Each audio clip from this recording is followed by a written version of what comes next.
Hi, and welcome to the second installment of Stories Behind the Dooney. Yeah, you heard it right. I will be giving you a play-by-play of the history of the bags that I have collected for the last, oh my word, it's been a while. I've been getting bags since 94. Oh my gosh, it's 2020.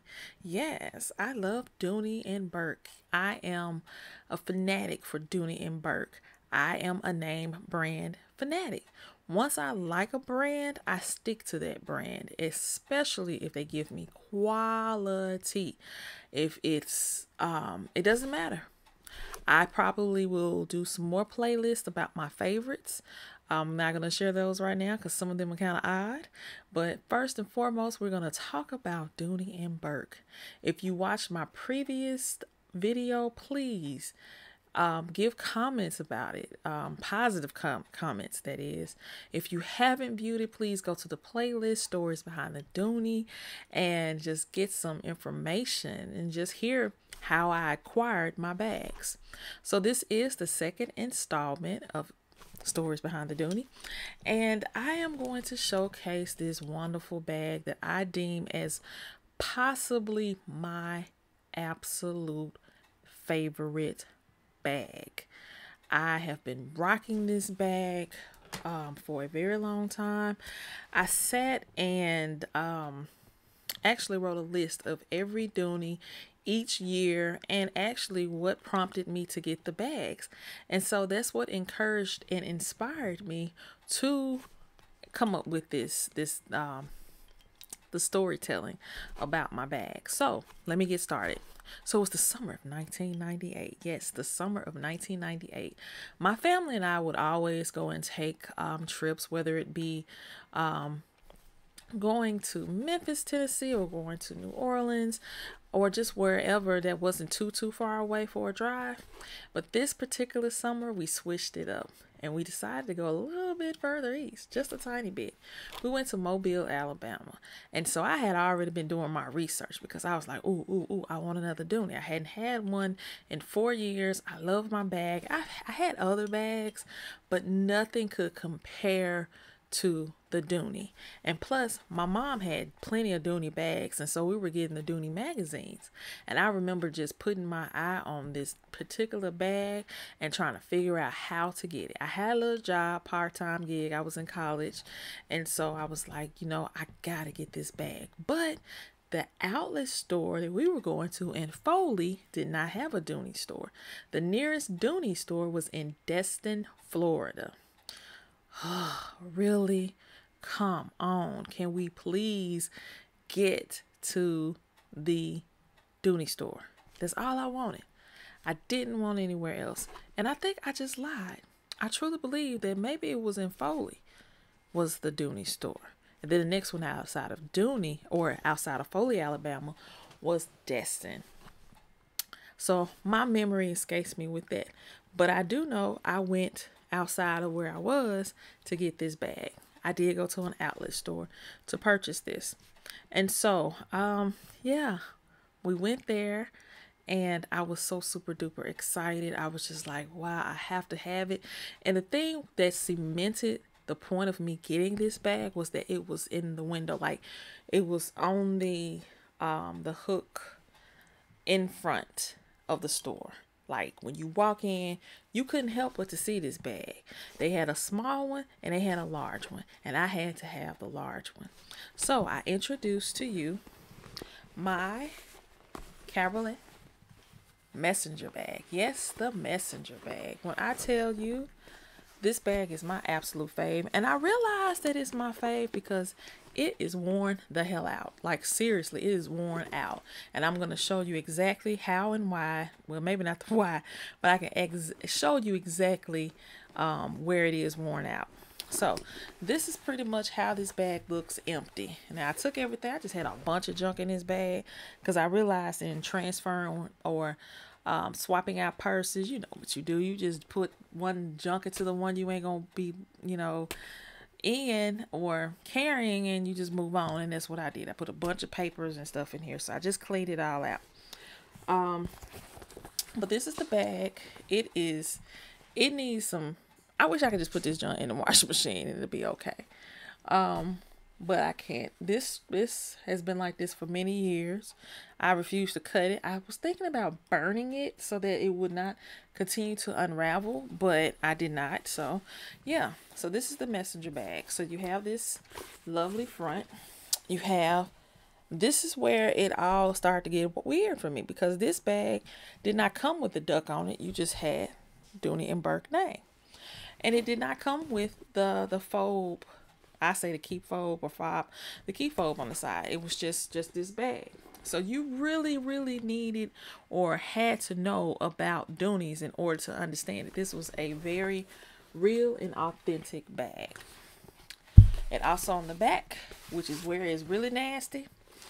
That's why I wish I could just throw it in the washing machine and it'll be all right. But I know not to do that. And I haven't tried. To get any soap and water and put on it. I probably really need to invest and do that. Take the time to get some mild soap and water and put this on there. But it's dirty. I don't know what happened. This bag been through it all. Then you have this, and it is nasty on the inside. I'm going to be very honest with you. It was far worse than that before I actually cleaned it out some. But yeah, I had a ooh, and it's just really, you're gonna see what's going on. I had this stuck in the back of it. I don't know how and why I had this peppermint stuck in the back, but it was. Oh wow. And if you can't see, you're gonna find out in just a second. And I really wish I could get this fixed, but Dooney is not gonna fix it. Dooney is not gonna fix it, and I'm gonna tell you a story behind that too as to why I say that. But I don't know what they made this bag with. I say it was charcoal.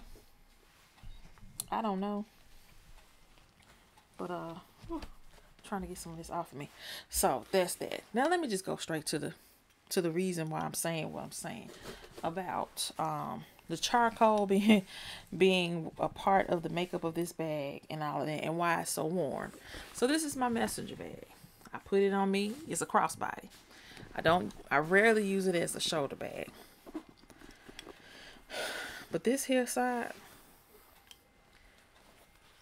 the inside of this is jacked up, as you can see. Let's take a close look.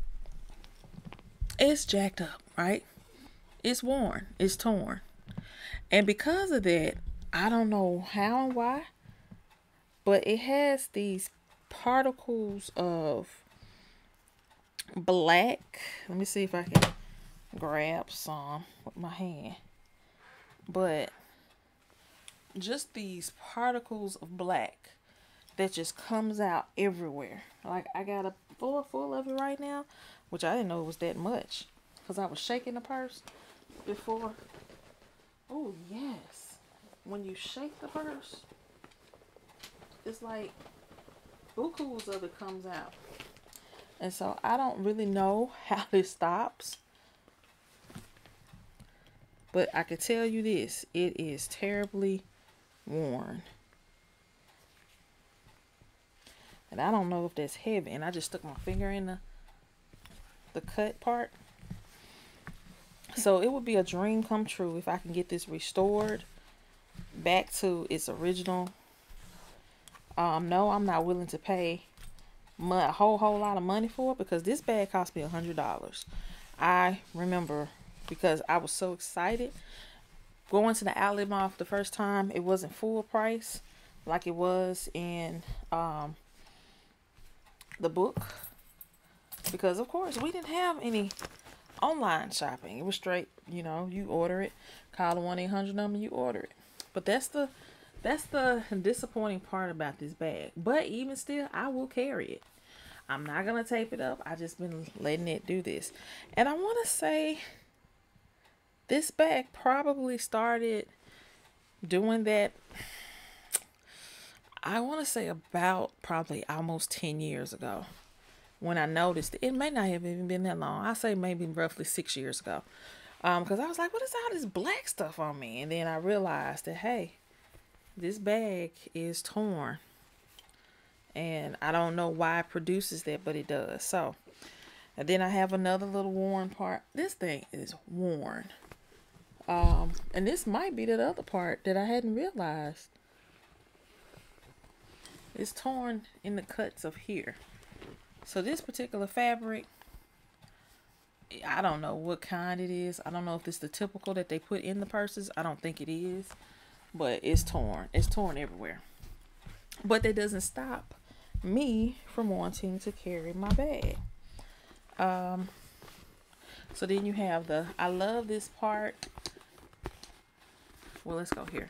The double pockets, which Dooney is known for their double pockets in their purses.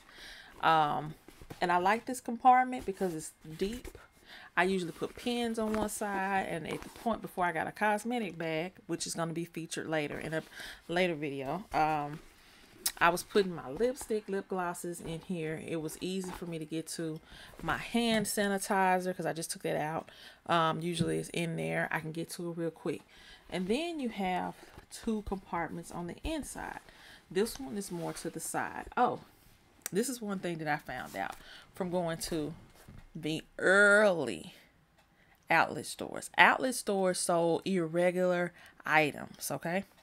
And this happens to be the only irregular item that I have. And so here's the tag. And because it's irregular, which is probably why this damn thing is like it is now, I can't send it off anywhere to get it fixed.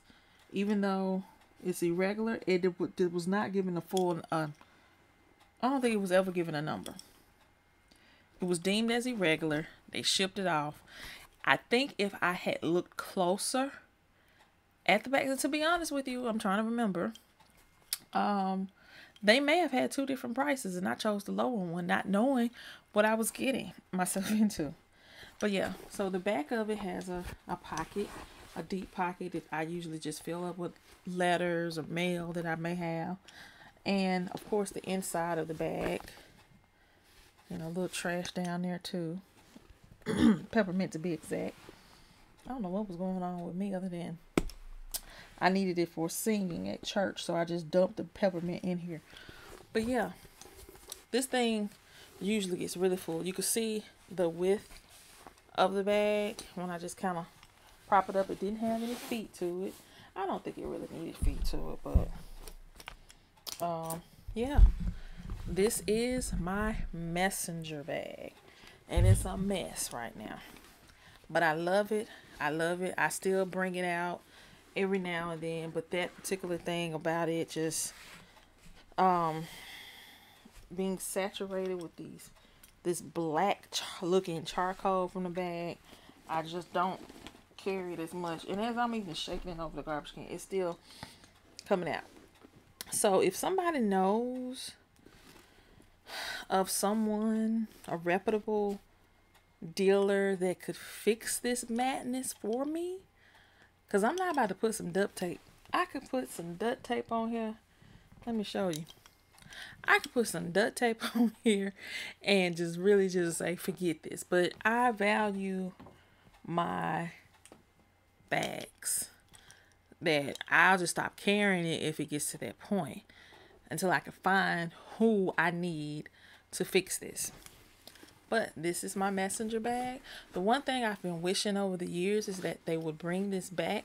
They've been bringing back retro styles, especially like the saddle bags, or redoing the drawstring bags, because to me drawstring bags were not that cute. And I think it's because I'm looking at the newer ones versus the older ones, but I never desired to want a drawstring bag until now, mainly because of the strap. And I didn't showcase this strap either. As I said previously, I have to have it all the way down because I like my stuff long. I am 5'10", as I've always been told, but as of recently I think they told me I'm not. But anywho, and so I always like to move it down further. It's been in this position. I don't know if it's gonna move. It's been in this position since I got it. It has not moved out of this particular position. So I like my strap to be long, and I like it because it's wide and it's not leather. Only thing on here is just a trim and some accent pieces. This particular side, which I guess it's because of the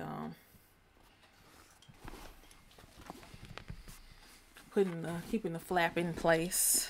I don't want to keep moving this too much more, but yeah, this is that bag, my messenger bag. And like I was just saying, I really wish they would bring this back. Reimagine it, and just don't even reimagine it too much. I want it to really stay the same.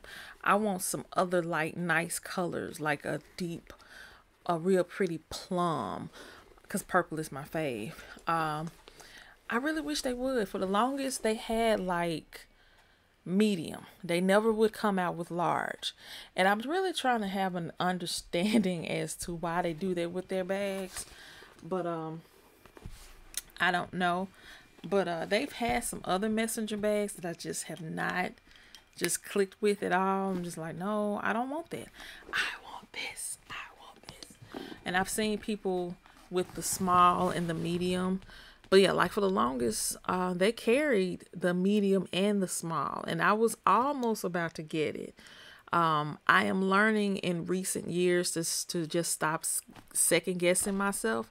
When I see a Dooney on Dooney.com that is something that I want to have multiples of, I probably need to go ahead and get it, because it's not going to be there forever. It's not. And there's no telling if they'll bring it back. And so, yeah, this is my favorite bag. Like I said, if it's not number one, something else is tied for number one with it. But I love this bag. I used it in college, both undergrad and grad. I used this in work. I mean, when I would have to do home visits, whatever the case may be, I'm just going to always put this on, sling it over, fill it up, and I'm going to be done. I'm just excited with it. I love my Dooney messenger bag. So that's the story behind this here Dooney.